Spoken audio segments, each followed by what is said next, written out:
So West Virginia drops their opening game of the 2023 season 38-15 to the Penn State Nittany Lions. What were the positives to take away from that game? What were the negatives? And what does the season look like going forward for the Mountaineers?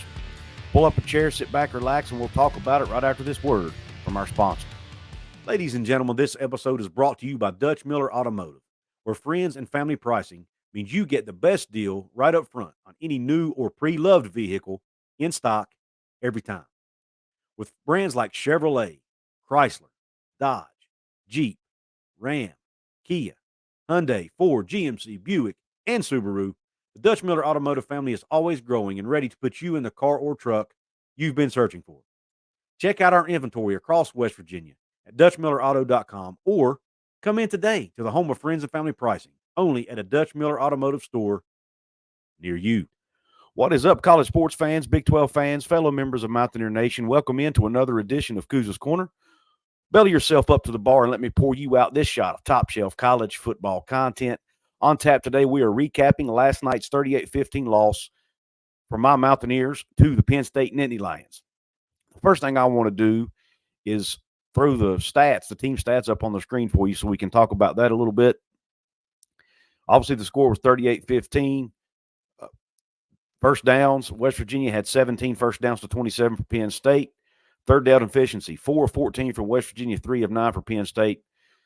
Big problem for the Mountaineers. Many times they weren't able to convert on third down was a big problem for this team. They were 3rd and 6 on fourth down attempts, whereas Penn State was 1 for 1.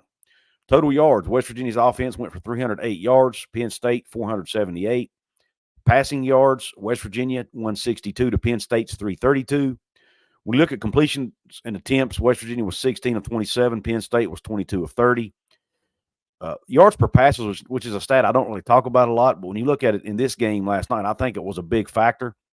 West Virginia averaged only 6 yards per pass, which tells you what? A lot of screens, a lot of short stuff. Not a lot of pass attempts down the field, and I think that hurt this team, and we'll talk about that more later. Penn State, 11.1 yards per pass play. Neither team threw an interception, which is good. So it was a clean game from that front. Rushing, each team with 146 rushing yards. West Virginia did it on 40 attempts. Penn State on 35, which comes down to 3.7 yards per rush for the Mountaineers and 4.2 yards per rush for Penn State. Penalties, West Virginia had 5 penalties for 55 yards. Penn State 1 penalty for 5 yards. Neither team lost a fumble. Neither team threw a pick. Time of possession, 31 minutes, 16 seconds for the Mountaineers. 28 minutes, 44 seconds for Penn State. I thought West Virginia holding on to the football longer than Penn State was a key to this game. They did do that. However, I don't think that 2.5-minute advantage was enough for the Mountaineers. They needed to hold the ball a lot longer, and the reason they were not able to do that is because of that stat we talked about earlier, which is 4 of 14 on third down. You have got to convert on third down at a more efficient rate if you want to beat a team like Penn State. And I also thought West Virginia needed to win the turnover battle by at least 2 turnovers. And even though West Virginia didn't commit any, they also didn't force any, which they needed to do in order to win. So those are 2 things that I think they need to do that didn't happen. Now, to get into what I thought were some positives, because there were some positives in this game. We have to remember, folks, Penn State came into this game ranked number 7 in the country, and I said all along it's probably the best team West Virginia will face all season. It was going to be an uphill battle. I didn't expect West Virginia to win the game. Most West Virginia fans I know didn't expect West Virginia to win the game. So I'm not that surprised by the outcome. I didn't think Penn State would cover, and to be honest, they really didn't cover until the last 6 seconds when they decided to, kind of a controversial decision by Coach Franklin to score a touchdown there in the final seconds of the game. It didn't really bother me that much. A lot of fans took exception to it. To me, it's neither here nor there. He had a backup quarterback in. I'm sure he wanted to get him some reps, get some of his subs some reps to get ready for this season where they have Big Ten and national title aspirations on the line. So I didn't really have an issue with it, to be honest. But that being said, now if he had his starters in the game, I probably would have felt differently.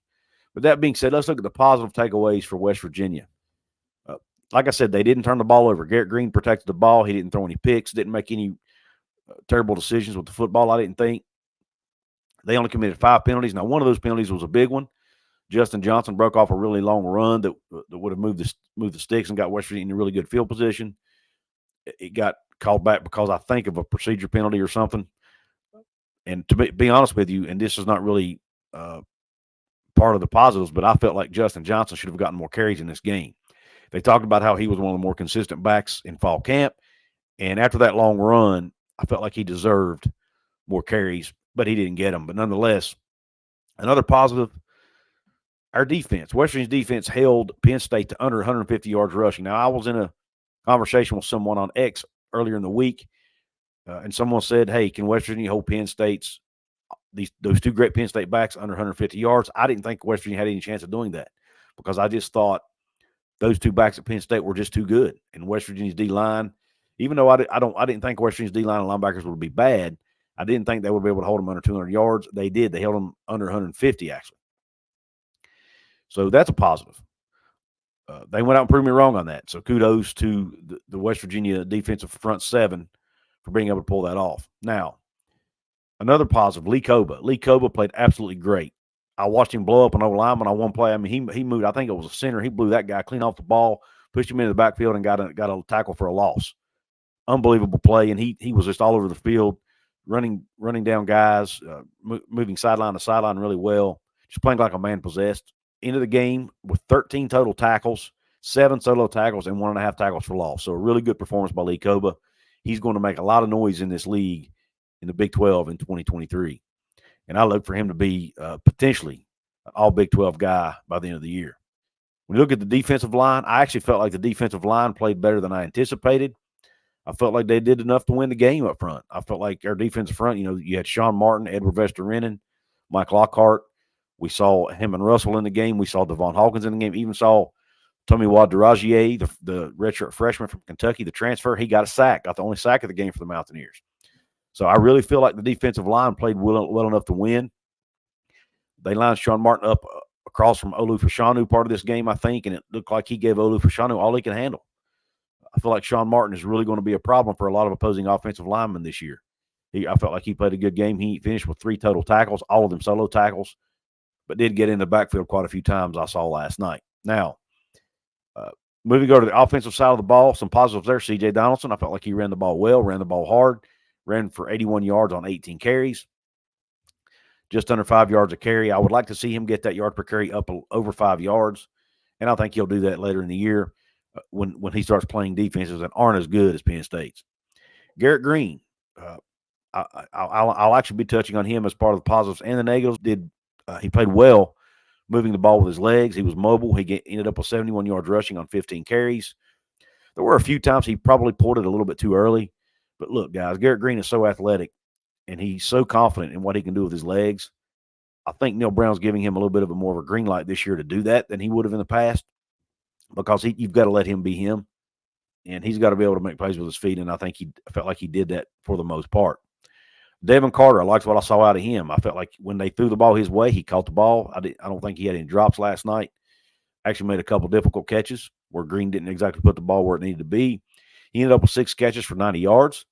So pretty good, pretty solid performance from him.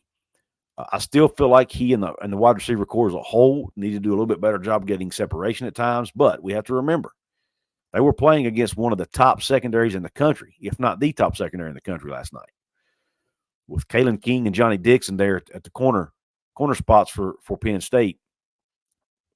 Kalen King might be a first-round draft pick, and Johnny Dixon may get drafted as well. So you've got 2 really good corners there for Penn State that these receivers and these receivers for West Virginia probably won't see a defensive secondary like that one again the rest of this season.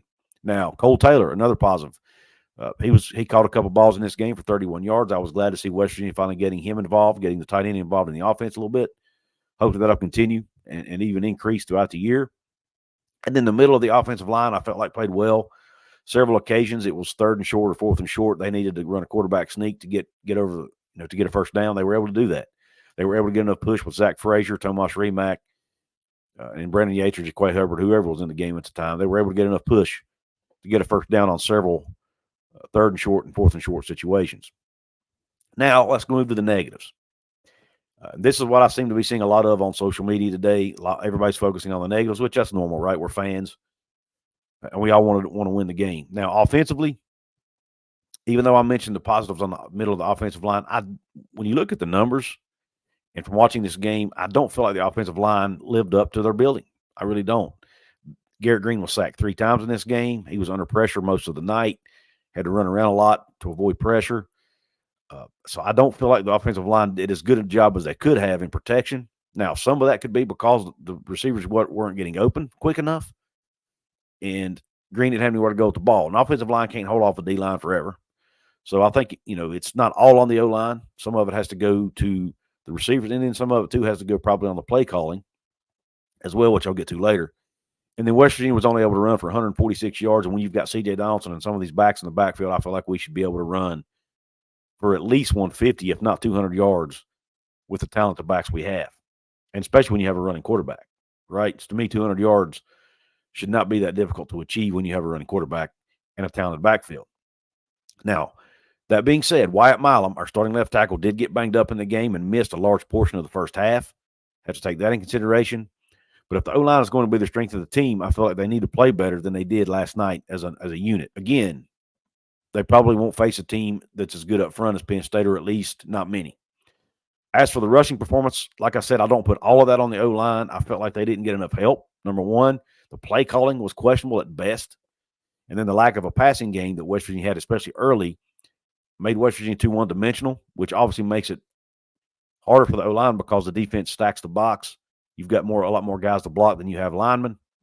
So it puts them in a bad spot. And I felt like that was part of the problem last night as well. So it's not entirely on the O-line, okay? Some of it goes to play calling, and some of it goes to the lack of a passing game, whether that be the play calling or whether that be our ineffectiveness in throwing the football. And I mentioned Garrett and his ability to run the ball. I don't think he threw the ball great last night. He missed on several throws that he would like to have back. He even admitted that in his post-game press conference. He was 16 of 27 passing, which is 59% for 162 yards, no touchdowns, no picks. He did take care of the football, so that's a positive. But if West Virginia is going to make strides offensively, Garrett needs to throw the ball better than that, in my opinion. Now, some of it could be he needs more help from his receivers. Some of it could be more help from the O-line. Some of it's play calling. But at the end of the day, he is the quarterback. It all falls on his shoulders to run this offense, run it effectively. And there were several throws last night he needed to make in order to move the sticks that he just wasn't able to make. But that being said, we all know Garrett is known more for his running than his passing. So, and he did that pretty well. And that's probably going to bode well for him and this team later in the season. But to open up that running game, he has to be able to make some throws down the field. They can't just keep dinking and dunking and throwing bubble screens all day. They have got to move the ball down the field. And I felt like, especially in the first quarter of the game, West Virginia did not try that enough. There were way too many screen passes, way too much short stuff. Push the ball down the field, especially when you're in a game against a team like Penn State, where you really have nothing to lose. Throw some deep shots, man. Take some chances, but be smart about it, though. You've got to be smart about when you take chances. Take some chances on first down, Play calling. This is where offensively, really where I felt like the team struggled the most, and that is in play calling. And that's all on the coaching staff and on Coach Neal Brown. I felt like it was atrocious. I mean, there were 2 play calls that come to mind. One was the 4th and 5 near midfield early in the game. It was still a close game at that point, right? Either punt it away, punt the ball away right there. You've got a good punter in Ollie Straw who's really good at pinning teams inside the 10. Bring him out, pin Penn State deep. Rely on your defense. Yes, I know the defense was not playing gangbusters at the time, but they were playing okay, But don't give them a team like Penn State who's so talented the ball at midfield. Now, if it was 4th and 2 or less, I'd have no issue going for it. Or if you were deeper into Penn State territory. But to go for it on 4th and 5 that early in the game against that team, I just felt like it was a terrible decision. And then that trick play on 4th and 2 that everybody's talking about today. I understand he wanted to get Nico in the game. That's what he said in his post-game presser. But in that moment, is that really when you want to do that? You're at midfield. It's 4th and 2. You have a running back like C.J. Donaldson. You have a mobile quarterback like Garrett Green, and you decide to run that trick play and bring your backup quarterback in who hasn't played all night to do that. If you're going to do that, number one, do it earlier in the game, and don't do it on 4th and 2. Do it on a first down. Do it on a second down even. But 4th and 2 near midfield is not the time to be running that play. And even the announcers mentioned that during the game last night. So terrible play call there by Coach Brown, in my opinion. And then obviously, I've kind of already mentioned it, too much running early in the game. I understand that they wanted to rely more on the running game. I know that was kind of the key to victory for them, was to run the ball well and to run it often. But you've got to pass it some. I mean, you can't just run over and over. I don't care how good your running quarterback is, because the defense will just stack the box and make you one-dimensional. So if they had to open it up and ran some deep shots down the field, even if you don't hit on those deep shots, at least try them. Make the defense have to think about it and make them have to play back some and not stack the box. But West Virginia didn't do that. They just kept running it and running it and running it. And at some point, the running is going to stop being effective because they do stack the box, and that's what happened. Too many screens, too much short stuff, too much running, and they weren't able to open up the passing game for Garrett. So I just was not happy with the play calling, especially early on in the game. Now, the negatives on the defensive side of the ball. The secondary continued to struggle. Throughout the game, I saw corners and safeties lining up 10 to 12 yards off of receivers for Penn State. And I just don't see, when you have to go 10 yards to make a first down, why do you line your guy up 10 to 12 yards off the ball? Then you got to go into your back pedal, which puts you even further back. I don't understand that way of thinking. I understand they don't want to get beat deep. I get that. They were trying to keep everything in front of them. But you can't give up 10, 12 yards. If you want to give up 5 yards, 7 yards, I get that. Maybe that makes more sense. But 10 to 12 yards to me makes absolutely zero sense. I watched them do that last year, and now they're doing it again. I hope that's not going to be the norm all year. But that's what they did last night. Neal mentioned there were 2 injuries in the secondary, so maybe that was part of the reasoning there. I'm assuming one of those was Jacoby Spells, the sophomore who's expected to contribute a lot this year, maybe even start, because he did not play in this game. At least I did not see him on the field. If he was on the field, somebody let me know in the comment section, but I didn't see him out there, and he did not record any stats. So I'm assuming he was one of the injuries that Coach Brown mentioned. So we basically saw Malachi Ruffin, Andrew Wilson-Lamp, Benny Bishop, and then Montre Miller got some snaps as well. But those were the guys we saw most of the night. Hopefully, whatever injury Jacoby's suffering from, if that's the case, is not long-term, and he's able to come back at least by the Pitt game. The defense didn't force any turnovers, which, again, was a big key. They needed to force turnovers. I felt like they needed to force at least 2 to even have a chance in this game. They didn't force any. Bishop did have at least 1 interception slip right through his hands in the end zone that West Virginia could have taken advantage of. And then I don't know if it was him or someone else dropped another interception. So, they've got to force more turnovers. Now, part of that is getting pressure on the quarterback, which I didn't feel like they did well enough either. And that goes up to that, that goes on that front 7. They were not, even though they played well, I would like to have seen them get a little bit more pressure on the quarterback. And 2, again, where was the bandit position? Jared Bartlett and the bandits in this game were not getting pressure on the quarterback for Penn State, and it allowed him to throw for over 300 yards. So the bandit position, in my opinion, has been a letdown ever since Neal Brown got to Morgantown. They have got to strengthen that spot. That's your number 1 pass rushing spot on this team, and it just hasn't been there. So they've got to get better play at that spot. Just again, the secondary.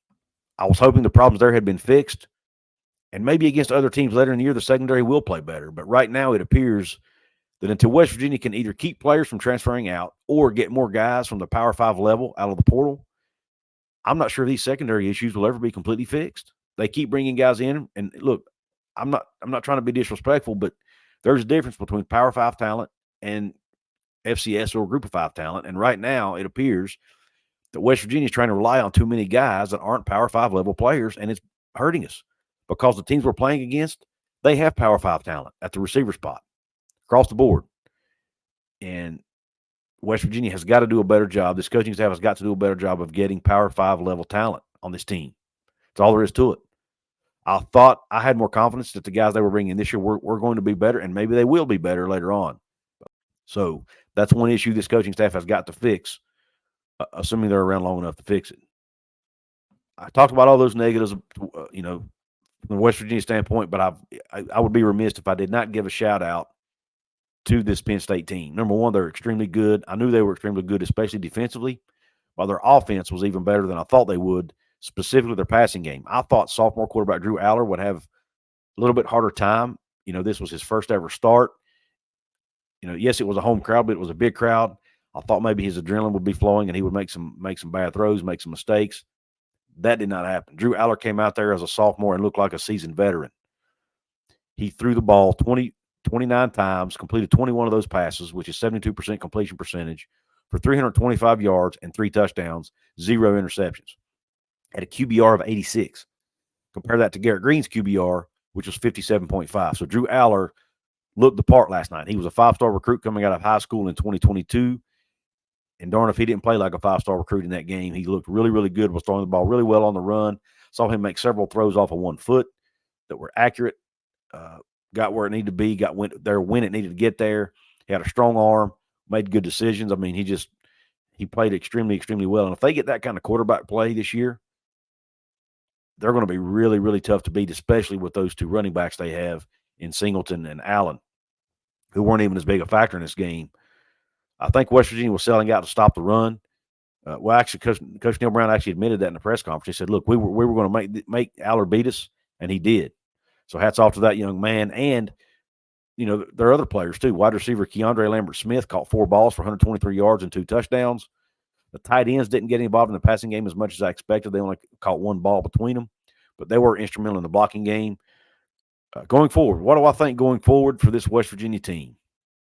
Well, I think it will be short-sighted of us to judge the entire season and assume this is going to be a bad team off of 1 game.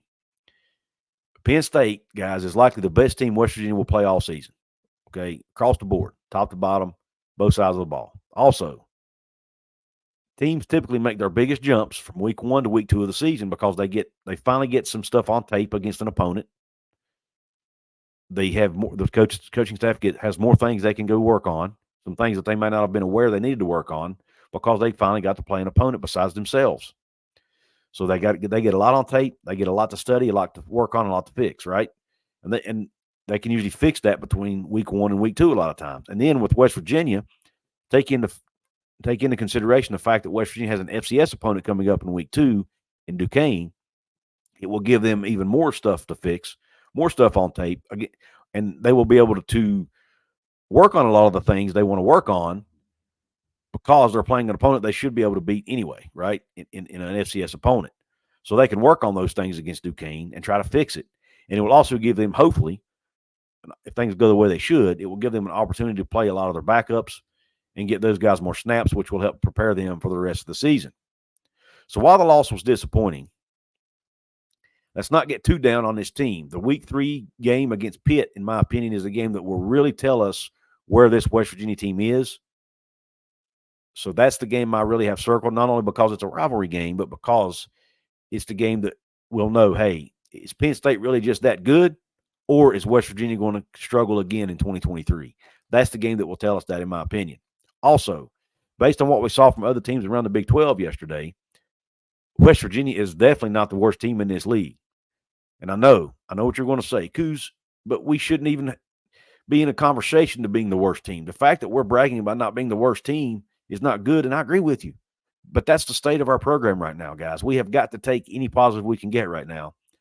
And when you look at the Big 12, and it's not a positive for the conference necessarily, but when you look at the fact that we're going to play most of these teams that struggled yesterday, I look at that as a positive. You had Texas Tech getting beat by Wyoming. You had Baylor getting beat by Texas State. BYU struggled against Sam Houston. We play all 3 of those teams. Now, that being said, I did say we can't judge a season based off 1 game, right? It's not fair to say that and then assume some of these other Big 12 teams that lost to a group of 5 opponents won't be better. Maybe they just had a bad day and underestimated their opponents a bit. That happens at times. Maybe that happened to them yesterday. So maybe those teams are still good teams. They just had a bad day. But sitting here today, I'd much rather be a West Virginia team who lost to a number 7 ranked team in the country in their stadium than I would to be Texas Tech, who lost to Wyoming, or to be Baylor, who lost to Texas State. And maybe you could even say I'd rather be West Virginia, who lost to Penn State, than BYU, who barely beat Sam Houston. That's an argument you can make. And heck, you could even say maybe I'd rather be West Virginia than TCU, who lost to Colorado, who was 1-11 last year. And yes, I know they've got Coach Prime now, and I know they have better talent now, but that was not a good loss for TCU, and their defense looked really bad in that game. So if TCU hasn't fixed their defensive woes, they may struggle this year. And So maybe it's better to be West Virginia today even than TCU. It's an argument that could be made. So we will see how the rest of this season plays out. But sitting here, right now, today, I saw nothing last night in that game against Penn State that would make me want to change my record prediction for this Mountaineer team, which was 7-5. I still think this team will be able to go 7-5. I still like us against a lot of the teams on our schedule, like Cincinnati, like Houston, like BYU, like Baylor.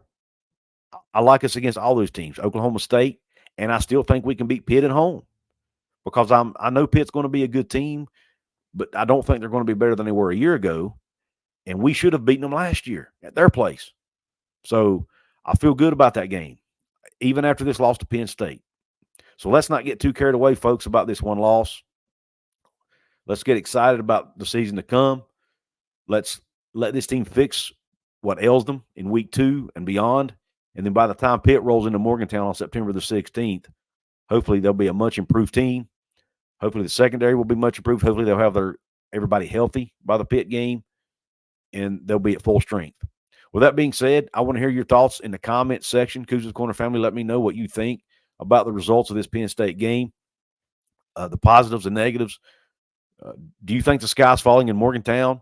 What are your thoughts? Also want to hear your thoughts about Neal Brown's play calling. Did you have an issue with the 4th down calls he made that I mentioned and other things? Also, guys, if you want to support me here on the show, there are several ways you can do it. You can do it for free by liking this video, hitting the thumbs up button, dropping a comment below that I mentioned, like or share this with your friends.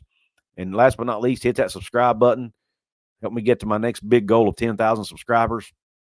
Also, guys, if you want to help support the channel financially, there are ways you can do that too.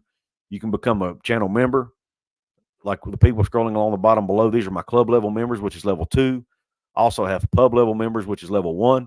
You can become one of those VIP members at Couz's Corner by hitting the join button right below. There are perks that come along with that. You can see what those are once you hit that button. I have a merch store. I have a Fanatics link where you can do your Fanatics shopping. And like I had on the screen earlier, you can support me here by making donations to PayPal, Cash App, or Venmo as well. With all that being said, guys, I really appreciate you tuning into this episode. And until the next one, you country roads.